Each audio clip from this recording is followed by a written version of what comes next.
কুমিল্লার বরুড়ায় ষষ্ঠ উপজেলা পরিষদের প্রথম সভা এবং চেয়ারম্যান, ভাইস চেয়ারম্যানদের দায়িত্ব গ্রহণ অনুষ্ঠিত হয়েছে।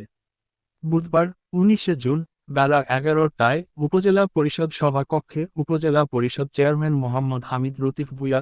কামাল এর সভাপতিত্বে অনুষ্ঠানে প্রধান অতিথি ছিলেন কুমিল্লা দক্ষিণ জেলা আওয়ামী লীগের সহসভাপতি ও বরুড়া উপজেলার সংসদ সদস্য আবু জাফর মোহাম্মদ শফিউদ্দিন শামীম।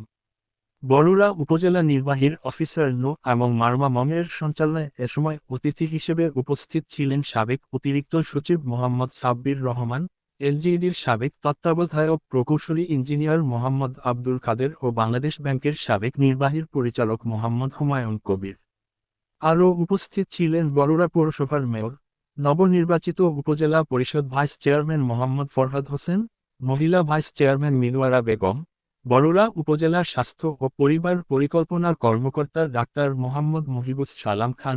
উপজেলা প্রাণিসম্পদ কর্মকর্তা ডাক্তার নাসরিন সুলতানা তনু, উপজেলা কৃষি অফিসার মোহাম্মদ জাহিদ হাসান, বরুড়া থানা অফিসার ইনচার্জ মোহাম্মদ রিয়াজুল ইসলাম চৌধুরী, বরুড়া পৌরসভার সাবেক মেয়র বাহাদুরুজ্জামান বাহাদুর, বরুড়া উপজেলা প্রকল্প বাস্তবায়ন কর্মকর্তা মোহাম্মদ শাহিন হোসেন, বরুড়া পল্লী বিদ্যুৎ জোনাল অফিসের ডিজিএম মোহাম্মদ জালাল উদ্দিন, উপজেলা যুব উন্নয়ন কর্মকর্তা মোহাম্মদ বোরহান উদ্দিন ভূঁইয়া, উপজেলা মাধ্যমিক শিক্ষা অফিসার রতন কুমার সাহা, উপজেলা প্রাথমিক শিক্ষা অফিসার মোহাম্মদ তরিকুল ইসলাম,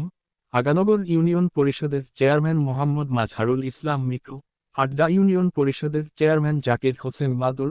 আদ্রা ইউনিয়ন পরিষদের চেয়ারম্যান রাকিবুল হাসান লিমন, ভবানীপুর ইউনিয়ন পরিষদের চেয়ারম্যান খলিলুর রহমান সহ অন্যান্য চেয়ারম্যান, বিভিন্ন দপ্তরের কর্মকর্তা, সাংবাদিক ও সুশীল সমাজের নেতৃবৃন্দরা উপস্থিত ছিলেন। সভার শুরুতে নবনির্বাচিত উপজেলা চেয়ারম্যানকে উপজেলা প্রশাসনের পক্ষ থেকে ফুলেল শুভেচ্ছা জানানো হয়।